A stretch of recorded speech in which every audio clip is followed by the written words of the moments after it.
Hey guys, Jeremy Mattingly here for On the Hook TV and Crappie Monster.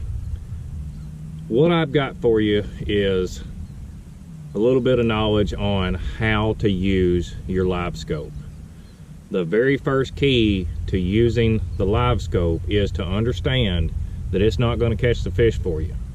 To understand that it's your job to go catch the fish. It's your job to get that jig close enough to them to be able to catch that fish.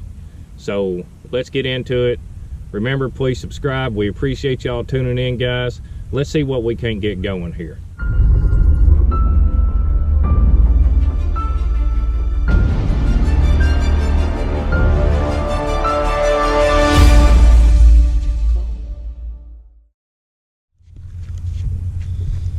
Right there is what we've been after this morning. I mean, they some nice fish. All right, here we are. We're out here in the middle of Reelfoot Lake. Middle of the summer. I'm already sweating. It's 9:08 a.m. I've got about 15 feet in the live well. You can probably hear the aerator running behind you there. We got some in there for picture fish.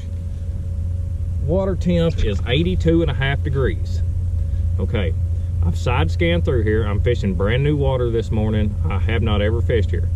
I know that the water temps came up. They were over on the logs on the side. Now they're out here in the deep water. That's where I'm going to look, and that's where I'm going to try to show you how to use the Livescope. Is out here in the deeper water. They went to their summertime home. They're going to be hanging on the side of this timber. Caught a couple in open water, but for the most part, they's all on timber. So here we go. Let's get to it. Let's start with. All right, let's walk up front here. I'll show you what we got going. Right now, I am searching open water.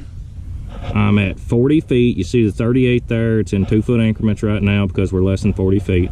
40 foot. I'm at 20 feet in depth. Now, whether if I'm in 10 foot, I'm still got that thing set on 20 foot because that's what I've got used to. That's how I know what marks I'm looking for. All the marks will look the same. Even if you're in 5 foot of water, just 5 foot, and you've still got it dialed down to 20 foot in depth, your marks for the big fish are going to look exactly the same on that screen, whether you're at 5 foot in depth or 20 foot, as long as you're setting down the side is at 20 feet. I'm scanning at 40 feet out. Reelfoot, it's got a lot of stumps. I can't go real fast. So I've got to scan through these stumps. When you get in stumps, you want to go just a little bit slower. When you're in wide open water using it, you can zoom that dude out to 80 feet and rock on at 1.8 mile an hour just as hard as you can go. Them crappie will show up. You do have to train your eye. If you're, whatever it is you want to search on, 40 foot is a very good point. I'll go down to 30 at times when I'm scanning through these stumps, but you absolutely need to make a game plan and stick with it. I can explain it to you all day long. You won't understand completely until you get out here and do it for yourself. So this is an 8616 unit. I've got my touch buttons here to go out. Right there, 60 foot. It comes back in 5 foot increments. Up, goes in 5 foot increments. Now you'll notice on here that you're not seeing the bottom of my screen a whole lot of the time. Here's why. The fish right now are not on the bottom. They're in the top 10 foot. If they were on the bottom, I'd go ahead and zoom down to 25 feet or zoom out to 25 foot in depth so I could see them. But if they ain't on the bottom, I'm not worried about what's down there. I'm only worried about where the fish are. So you have to establish a pattern and then you can go catch them. Remember, this Livescope will not put the fish in the boat.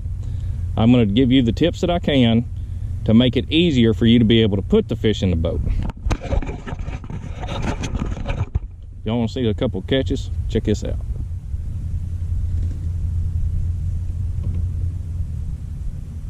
There's my jig.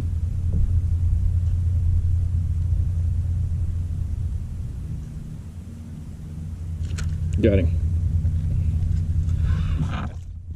Love it, love it, love it. There you go. That old Crappie Monster small fry is putting in some work today now. That's what happens after about 40 fish. Everybody asks me, how many fish can you catch? I usually tell them in pounds. I'm usually good for about 25 pounds per bait. This morning they smoking it. Good deal.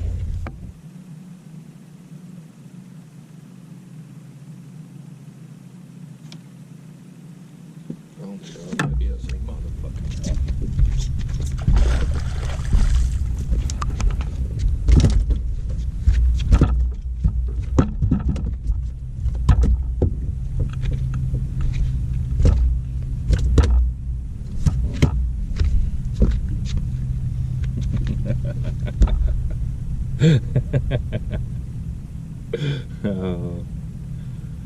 Oh. Well, I'm glad I had that scoper out. That net right there. I don't think I got that dude right there in there. That's a real foot beast right there. I've got one more of them already in live well. I didn't get on tape this morning.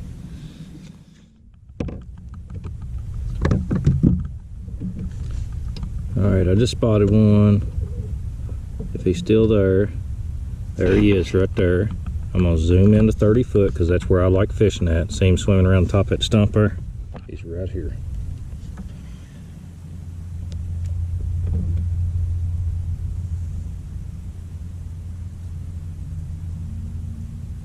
Looking for a reaction. We're looking for that shimmy that they'll do. Here he comes. Here he comes. Come on, baby. Got him. Good fish.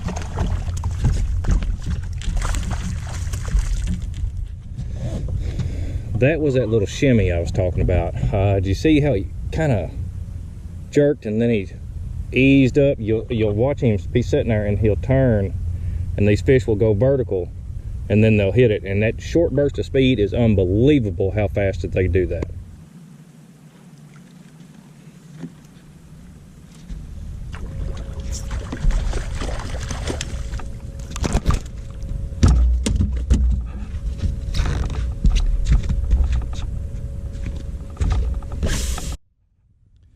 Prime example of why that I don't fish big stumps. Right now I know that those are fish on the edge of that stump, but they're so hard to catch because you lose your jig in here, and when your boat slides left or right, you'll end up losing your jig and the fish against the stump. So if I have to, I'll fish them, but if I don't, I'm looking for something that I can see the crappie sticking off of. Anything less than an 8-inch diameter stump or so.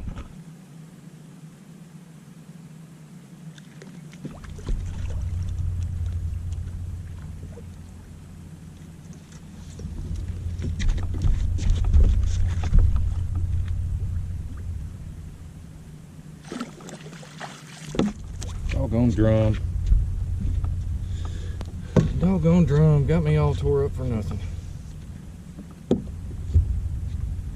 I sure thought you was something there, Bubba. See how easy that split shot just came out of that net?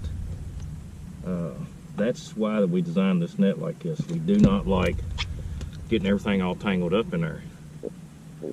And I mean, everybody knows if you catch a drum, you might as well go ahead and figure on getting everything good and tangled up.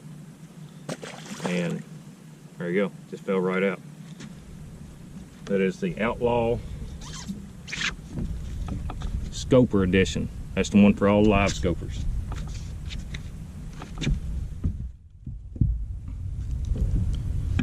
Alright, right there I believe is a fish. Let me try to get in front of the sun. Okay, right here is a fish on the edge of that stick up right there. As I'm coming into it, I am zooming down to 30 foot, and that's where that I fish at, is at 30 feet. I search when it's a lot further out, and then I fish when it's a lot less.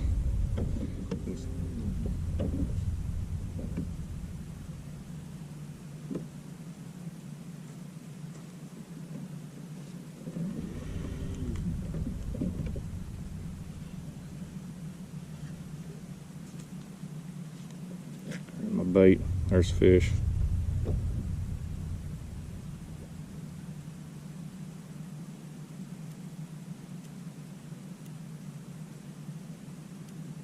Here he comes.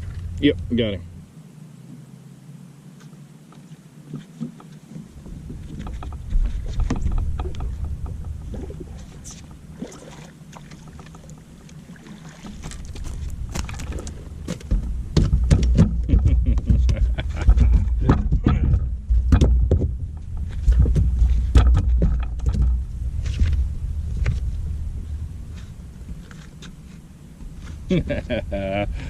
Pow, choked it. Well, old Pro Big built jig sure did sting him. Yes, sir. That's what I'm talking about. Okay. So we've executed what we were doing. If you watch as my jig came across there, right as I got to the top of those fish, I came in from behind them. I didn't start jigging until after I got right in here. That way they can look up, see that it's not something trying to eat them, because they are spooky fish. It is something they can eat. And then he came up, nailed it, put him in the boat. Let's talk settings for just a minute. All right, let's talk settings. Right now, my gain is at 60%. It's fairly stained, I guess you would say. All right, sonar setup. Noise rejection is on medium. Ghost rejection is on low. TVG is absolutely off. Just about everywhere I go, I always turn my TVG off. If I need my gain to move, I'll do it myself. That way I get the settings that I want. The computer ain't doing it for me. So there's our settings. Well, there's our settings. That's how that I've been doing it. That's how I've been using my Livescope. If you've got any questions, post them in the comments below. Make sure and check out our Scoper Edition Outlaw Net Handle on crappiemonster.com. It's an absolute must-have for catching these big fish anywhere you're at. If you're out there eating them, that's fine. Flip them in the boat. But when you hang that one giant, that's going to be that lifetime story. You'd better have that Scoper Edition out. Guys, we appreciate y'all tuning in. Be sure and check out our TV show that's coming out December 27th on Pursuit Channel. It's On the Hook. We're traveling the country and fishing all the lakes that you've either never heard of or some of the most famous ones out there, and we're going to put some pigs on the deck. Appreciate y'all tuning in. Please subscribe. Till next time, guys, we'll see you.